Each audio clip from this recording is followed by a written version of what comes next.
Welcome to AR6 హైదరాబాద్లో నిర్వహిస్తున్నటువంటి BC కులాల ఐక్యవేదికతో ఈ యొక్క ప్రోగ్రామ్ హైదరాబాద్లో భారీ ఎత్తున బీసీ కుల సంఘంలో ఇక్కడ వేదికపైకి వచ్చి ఇక్కడ ఇటువంటి కార్యక్రమాలు నిర్వహిస్తున్నారు.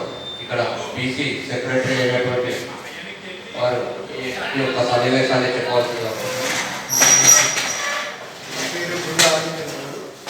నేను బీసీ సంఘాల ఐక్యవేదిక రాష్ట్ర ప్రధాన కార్యదర్శిని. ముఖ్యంగా AR6 ఛానల్కి మా యొక్క శుభాకాంక్షలు.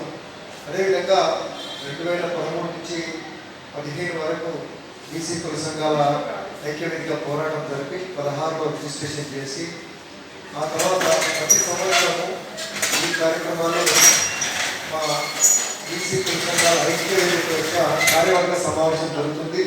ఈ 2024లో కూడా ఈ బీసీ కుల సంఘాల ఐక్యవేదిక కార్యవర్గ సమావేశం జరుగుతుంది. మాకు రాష్ట్ర వ్యాప్తంగా తెలంగాణ రాష్ట్ర వ్యాప్తంగా 15 జిల్లాల కమిటీలు ఉన్నాయి.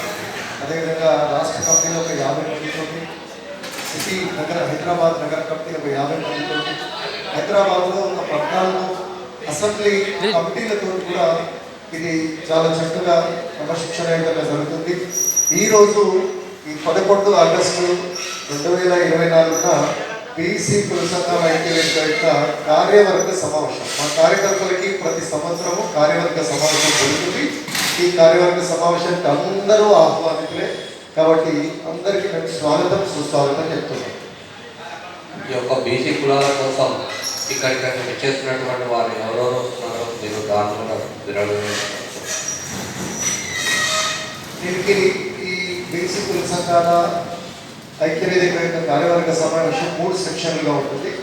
మొదటి సెక్షన్లో Telangana BC commission chairman Bakula Vardhan Krishnamohan గారు వస్తున్నారు.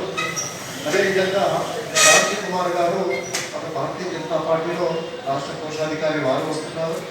అదేవిధంగా రెండో సెక్షన్లో మా మొదటి నుంచి కూడా దీని అధ్యక్షతన మా కాకా నరసింహ యాదవ్ గారు ఉంటారు.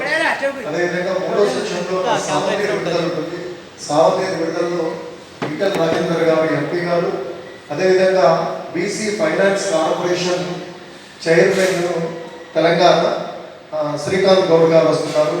ఇంకా అనేక మంది మా అన్ని జిల్లాల నుంచి మా కార్యకర్తలు, కొందరు ముఖ్య అతిథులు కూడా కొందరు చాలా మంది వస్తున్నారు. హైదరాబాద్లో బీసీ కార్పొరేషన్ కోసం మీరు ఏ విధంగా కష్టపడుతున్నారో ఇక్కడ ఎటువంటి ప్రోగ్రామ్ జరగబోదు?